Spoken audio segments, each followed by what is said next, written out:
सरकारी रोजगार तो धीरे धीरे सरकारी नौकरियां खत्म कर दी। 2 लाख सरकारी नौकरी तो केवल हरियाणा सरकार ने समाप्त कर दी, प्राइवेट की तरफ ले गए। और जो 9 भर्तियां निकली भी उसमें एक के बाद एक भर्ती घोटाले, एचपीएससी और एसएससी के दफ्तरों में करोड़ों रुपए की बरामदगी हुई। इतने पेपर लीक घोटाले जितने पूरे देश में नहीं, इतने अकेले हरियाणा के अंदर हुए।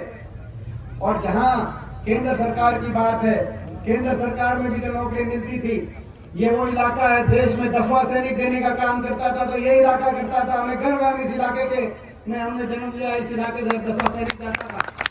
लेकिन अब और यही बात अभी अमित शाह आए थे, उन्होंने कही कि हरियाणा में आया, मैं नमन करता हूँ, हर 10वां सैनिक देश का हरियाणा से है।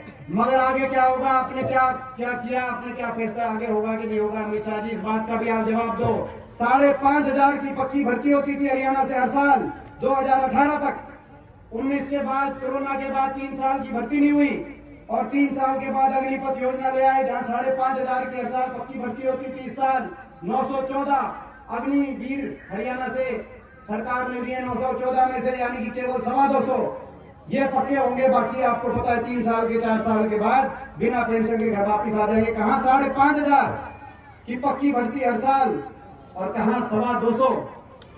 कितना बड़ा नुकसान इन्होंने हरियाणा किया। और कह रहे हैं कि हमें गर्व है। अमित शाह जी ने कहा कि गर्व है, हरियाणा हर 10वां सैनिक हरियाणा से आता है। दूसरी बात कही कि गर्व है, देश का हर दूसरा मेडल हरियाणा से आता है। आता था अमित शाह जी और आता है, लेकिन क्या आप इस लायक छोड़ोगे? हमारे आज खिलाड़ी अपने सम्मान के लिए, अपनी इज्जत बचाने के लिए आज जंतर मंतर में बैठे हैं।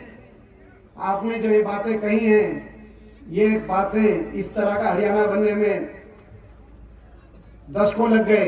देश में सबसे आगे हरियाणा पहुंचा था, मगर आपकी सरकार, हरियाणा के अंदर ऐसी सरकार आई, आज बेरोजगारी में देश में सबसे आगे, महंगाई ने सबकी कमर तोड़ दी। हर गरीब घर, गरीब परिवार आज महंगाई की मार। 400 रुपए का सिलेंडर होता था, पूरा 400 भी नहीं, 350 का होता था जब हमारी सरकार थी। सारी महिलाएं बैठी, एक आधी ताई बैठी है, एक आधी बुआई बैठी है। कितने का सिलेंडर हो गया ये बताइए। तो महंगाई ने डीजल, पेट्रोल, रसोई गैस का सिलेंडर, खाद का कट्टा, कोई ऐसी चीज नहीं आज महंगाई ने। और वेट, सबसे ज्यादा वेट खट्टर साहब ने देश में एक चीज में और सबसे आगे पहुंचा है। सबसे ज्यादा वेट अगर कहीं है, यानी कि सबसे महंगा डीजल पेट्रोल कहीं है, तो हरियाणा के अंदर सबसे ज्यादा वेट ठोक दिया। तो आज महंगाई में, बेरोजगारी में देश में सबसे आगे ले गए। कानून व्यवस्था की विफलता में एक के बाद एक ऐसे कानून व्यवस्था के मामले सामने आ रहे हैं। और भ्रष्टाचार में आपस में महकमे बांट लिए, समझौता हो गया बीजेपी का, जेजेपी का। और किस बात पर समझौता हुआ मुझे बताने की जरूरत नहीं, आप एक बात जानते हैं। कोई राजनीतिक का धर्म नहीं था वो समझौता, अधर्म था समझौता। महकमे बांटने पे समझौता हुआ। कौन सा महकमा किसके पास जाएगा, कौन सा महकमा दुष्यंत चौटाला के पास जाएगा, कौन सा किस बीजेपी के मंत्री के पास जाएगा, किस महकमे से कौन कितनी कमाई करेगा, इस आधार पे महकमे बटे। बाकी पूरी बात तो एक महकमा, शराब का महकमा किसके पास है, रजिस्ट्री का महकमा किसके पास है, आबकारी का महकमा किसके पास है, कौन कितना जीवन लग रहा है, और कौन एक खोकर है जो सारा ही जीवन लग रहा है। दादा गौतम बता देगा, मैंने बताने की जरूरत नहीं। यही बात है ना, यही बात है। मैं हम नहीं कह रहे, विधायक कह रहे, हम नहीं कह रहे, उनके विधायक कह रहे कि भाई ये इस बात पर समझौता हुआ है कि भाई सारा जीवना है कि आधा जीवना है। तो ये परिस्थिति हरियाणा के अंदर भ्रष्टाचार की भेंट चढ़ गया। और इसीलिए कोई दूरदर्शिता से ना विकास कार्य हुए, ना हरियाणा को आगे लाके जाने की कोई सोच आई। आज हरियाणा के नौजवान को सबसे ज्यादा बेरोजगारी का सामना इसीलिए करना पड़ रहा। सरकार ने छोड़ दिया, उनके भविष्य को भगवान भरोसे छोड़ दिया, और अपनी लूट खसूट में लोग लग गए और काम नहीं भी करते। अगर ये काम नहीं करते, मैं बड़े बुजुर्गों को कहना चाहता हूं, अपने नौजवान साथियों को, अगर ये काम नहीं भी करते 9 साल, तब भी हम काम चला लेते। लेकिन इन्होंने आपका और हमारा स्वाभिमान हमारे और आपके स्वाभिमान को छीनने का काम किया। कोई ऐसा वर्ग नहीं जिसको सड़क पे लेके आए हो। अभी निमिषा जी ने सही कहा, 1 साल तक किसान बैठा रहा सड़क पे, 750 किसानों के घरों के चिराग बुझ गए। मैं एक एक परिवार में गया, सरकार की तरफ से, किसी और पार्टी की तरफ से कोई पूछने भी नहीं आया, कोई आंसू पूछने भी नहीं आया। किसी अगर धरने पे, छोटे मोटे धरने पे किसी तबीयत बिगड़ जाती है तो प्रशासन हिल जाते हैं। यहाँ पर 750 किसानों के घर बर्बाद हो गए, उनके घरों के चिराग बुझ गए। सरकार ने ना परवाह करी, ना पूछ करी, किसान बैठा रहा और सरकार खिल्ली उड़ाती रही। सरकार के मंत्री खिल्ली उड़ाते रहे। चाहे किसान की बात हो, छोटे छोटे बच्चों की बात हो, हर वर्ग को सड़क पे सरकार लेके आई। छोटे बच्चे हरियाणा के अंदर 250-250 स्कूलों में धरने चले। स्कूलों के आगे बच्चे बैठे कि हमारे स्कूल बंद मत करो, स्कूलों में टीचर दो। लेकिन सरकार टीचर कहां से देती? 9 साल से भर्ती नहीं करी टीचरों की, क्योंकि प्राइवेट की तरह 2 लाख नौकरी खत्म कर दी। तो स्कूलों के आगे बच्चों को बैठना पड़ा, आंगनवाड़ी को, आशा वर्करों को, हमारी महिलाओं को बैठना पड़ा, जवान को बैठना पड़ा। जब अग्निपथ की योजना आई तो जवान सड़क पर निकल के आया, जब भर्ती घोटाले आए तो जवान सड़क पर निकल के आया, जब बड़े बुजुर्गों की फैमिली आईडी, परिवार पहचान पत्र, बड़े बुजुर्गों की पेंशन कटी, राशन कार्ड कटने लगे तो बड़े बुजुर्ग सड़क पे आए। यहाँ तक कि रोहतक के अंदर तो एक जुलूस निकला जिसका नाम था थारा फूफा जिंदा है। बच्चों से लेकर बड़े बुजुर्ग तक, किसान से लेकर मनरेगा के वर्कर, एससी के, हमारे भाई बैकवर्ड के गरीब परिवारों के, मनरेगा के वर्करों को सड़क पे, मनरेगा बजट खत्म कर दिया है सरकार ने। 100 गज की प्लॉट की स्कीम खत्म कर दी जो हमारे सरकार में चल रही थी। मकान की जो इंदिरा गांधी आवास योजना चल रही थी वो खत्म कर दी सरकार ने। उनको सड़क पे आना पड़ा। एक सरपंच रह रहे थे, वे सड़क पे नहीं आए थे। इमाली होंगे वो भी मेरे ख्याल में, आलिए नहीं आलिए भाई सरपंच है सर, नंबरदार भी आ लिए, गांव के चौकीदार भी आ लिए, सफाई कर्मचारी भी आ लिए। सफाई कर्मचारियों को तो लाठीचार्ज भी हो गया भाई। तो सफाई तो ये एक ऐसी सरकार जिसने स्वाभिमान तोड़ने का काम किया। नहीं काम करते, मैं गहराई से कह रहा हूँ, अगर नहीं काम पर करते तो भी हम काम चला लेते। खिलाड़ी भी आगे सड़क पर, जंतर मंतर पे खिलाड़ी भी बैठे हुए, देश के ओलंपिक के मेडल के विजेता खिलाड़ी, उनको भी आपने देखा सड़क पे। इसीलिए 1 साल पहले चरखी गांव हम आप सबसे पूछना चाहते हैं कि भाई जो है इस सरकार के खिलाफ संघर्ष और इस सरकार से लड़ाई तब लड़ी जाएगी जब आपका आशीर्वाद और आपका सहयोग। अगर आपका आशीर्वाद सहयोग होगा तो बेड़ा पार होगा और इस सरकार से लड़ाई में जीत मिलेगी। ये लड़ाई लड़नी पड़ेगी, हम सबको हर बात से ऊपर उठ के लड़नी पड़ेगी। एक बदलाव जरूरी है। 2 बार तो उठ गए, तीसरी बार कैसी सरकार बन गई हरियाणा में तो आप सोच सकते हो क्या होगा।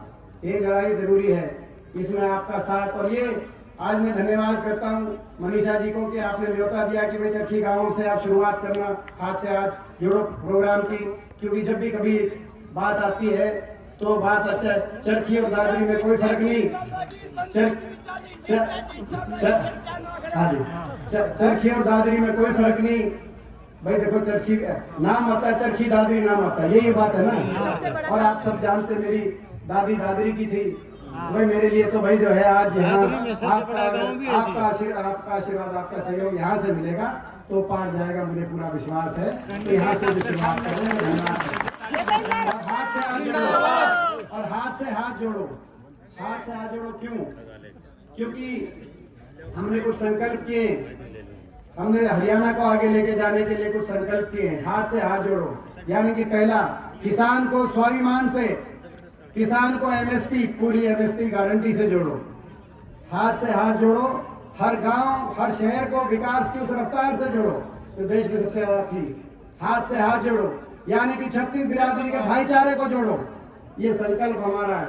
हाथ से हाथ जोड़ो, यानी कि हर परिवार को, आज महंगाई की चोट का ताई कह रही थी जिनने सिलेंडर महंगा कर दिया, हाथ से हाथ जोड़ो हमारा संकल्प है। यानी कि हर परिवार को 300 यूनिट फ्री बिजली से जोड़ो, हाथ से हाथ जोड़ो।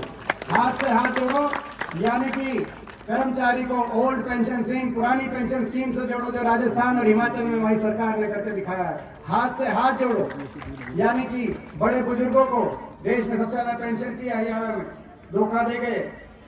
धोखा दे गए। एक कहता था पिछले इलेक्शन की, मैं याद दिलाऊंगा आखिरी बात, एक कहता था बीजेपी वाले कहते थे 75 पार, कहते थे कि नहीं कहते थे 75 पार, खट्टर साहब कहते थे 75 पार, और जेजेपी वाले कहते थे बीजेपी को करो जमुना पार।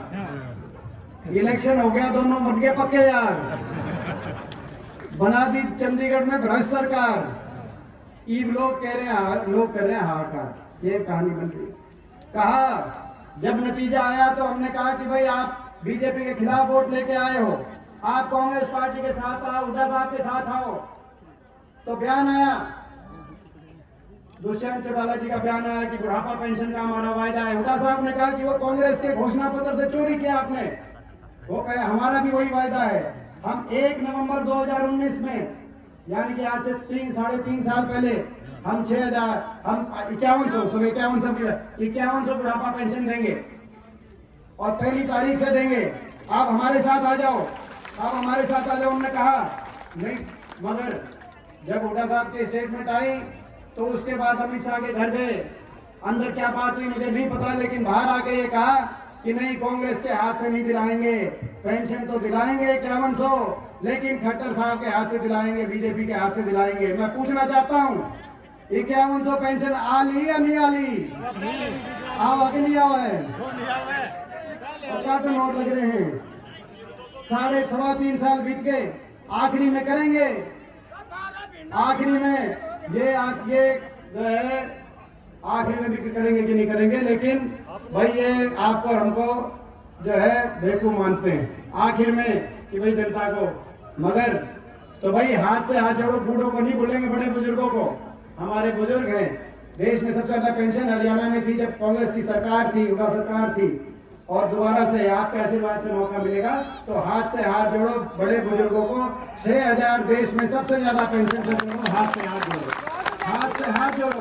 यानी कि गरीब परिवार को, ऐसी वर्ग के हमारे भाई बैकवर्ड के 36 गरीब परिवार को 100 गज के प्लॉट, 2 कमरे के सरकारी इंदिरा आवास योजना के मकान से जोड़ो, हाथ से हाथ जोड़ो। इसकी उन्होंने बंद करने का काम किया, हाथ से हाथ जोड़ो। यानी कि नौजवान को रोजगार से जोड़ो। 2 लाख जो नौकरी खत्म कर दी ने सरकारी नौकरी, उन नौकरियों को बहाल भी करेंगे और हरियाणा में दोबारा से निवेश का रास्ता बनेगा। हरियाणा दोबारा से आगे भविष्य की योजना प्लानिंग के तहत, ताकि हरियाणा देश में दिल्ली के 3 तरफ हम बैठे हैं। निवेश ऐसा होना चाहिए कि दिल्ली के 3 तरफ बैठे हमें फायदा मिले, हमारी अगली पीढ़ियों को फायदा मिला, छत्तीस बिरादरी की अगली पीढ़ियों को फायदा मिले, उनको भविष्य हम दे के जा सकें। ये हमारा संकल्प है। और जो काम रुके पड़े, उदाहरण दे, काम जो रुके पड़े, उदाहरण इसी गांव में, चरखी में आप देख सकते हो। चरखी गांव के अंदर किसान मॉडल स्कूल गांव के मिले थे, 7.5 करोड़ की लागत से किसान मॉडल स्कूल मंजूर करा के बनवाया था कि नहीं बनवाया था, मैं पूछना चाहता हूँ। मगर रुका पड़ा है। स्कूल बन गया, बिल्डिंग बन गई, लेकिन मैं पूछना चाहता हूँ क्लास लगाई कि नहीं लगाई खट्टर साहब ने? लगाई कि नहीं लगाई? ताला लगा रखा है। काम रुके पड़े हैं सारे। आपको याद होगा एक ये भी सर्वे कराया था मैंने, ये इसका भी सर्वे कराया था। हाईवे तो पास कराया था, नेशनल हाईवे, जो नेशनल हाईवे इन्होंने जो है आगे से आगे भीड़ा कर दिया, जो 4 लेन नेशनल हाईवे अपना झज्जर से दादरी होके उलवारो राजस्थान बॉर्डर तक। और भाई साथ में आपको याद होगा रेल की लाइन का भी सर्वे कराया था। तो भाई हाथ से हाथ जोड़ो, क्योंकि रेल की लाइन का इसलिए सर्वे कराया था कि भाई ये जो जब तक रेल की लाइन सीधी जाएगी झज्जर से सीधा, भाई हाथ से हाथ जोड़ो, दादरी को झज्जर से और झज्जर को दिल्ली से जोड़ो, सीधी रेल की लाइन से जोड़ो, ये हाथ से हाथ जोड़ो। समय आ गया तो विकास का पहिया फिर घूमना चाहिए, हरियाणा विकास की तरफ आगे बढ़ना चाहिए।